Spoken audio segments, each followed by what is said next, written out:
Hi, I'm Carlson from Nikolaevsk. I teach 6 through 12 language arts and social studies.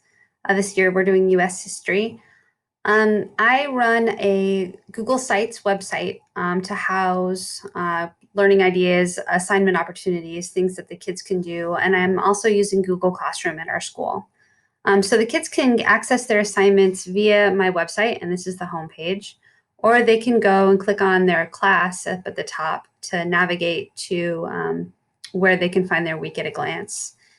So I keep the assignments listed right at the top of where they're at by weeks, week 1, week 2, week 2, assignments that are due, and I try to keep the due dates listed where they can see them. And I have a website as well as Google Classroom because I want to store resources for them to do for alternative assignment opportunities in interest of personalizing their learning.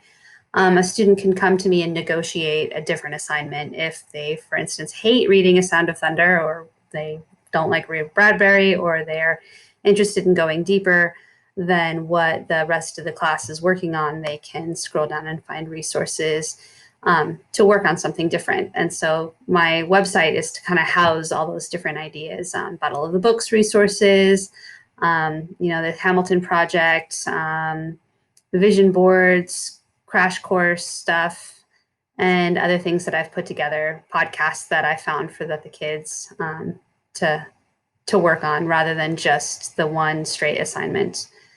In Google Classes, I have several different things that I'm working on: student government, yearbook, and then plus the core academic classes, US history, middle school, language arts.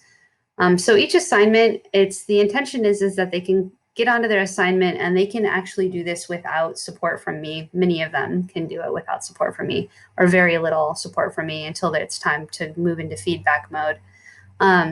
Some kids do need more support than others, but the intention is to kind of box it up and give it to the kids so that they can take off and run, whether we're in the classroom or not. So here's the literature assignment, A Sound of Thunder, and I list on the top of it their objective and then give them step-by-step directions.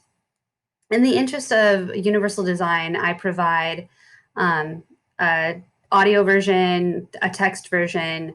I ask them to annotate the text, and they can do that digitally, or they can do it on paper, although we're moving to a more and more digital format as we go.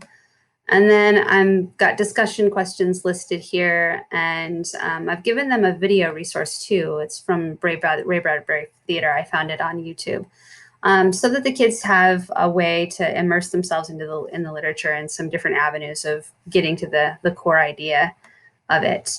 And then I also put the rubric on the assignment sheet so that they know what I'm looking for. They know what my expectations are, and they're familiar with this rubric.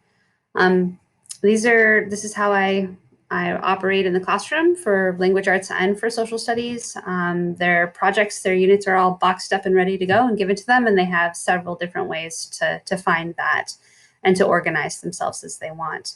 I do or have been asking them to turn their work in via Google Classroom so that they're uploading it that way. And rather than, as they were last year, they were just emailing me their work. But this way we kind of have a place to house everything. So yeah, that's how I run it for my kids at Nikolaevsk, and so far it's been working out pretty well.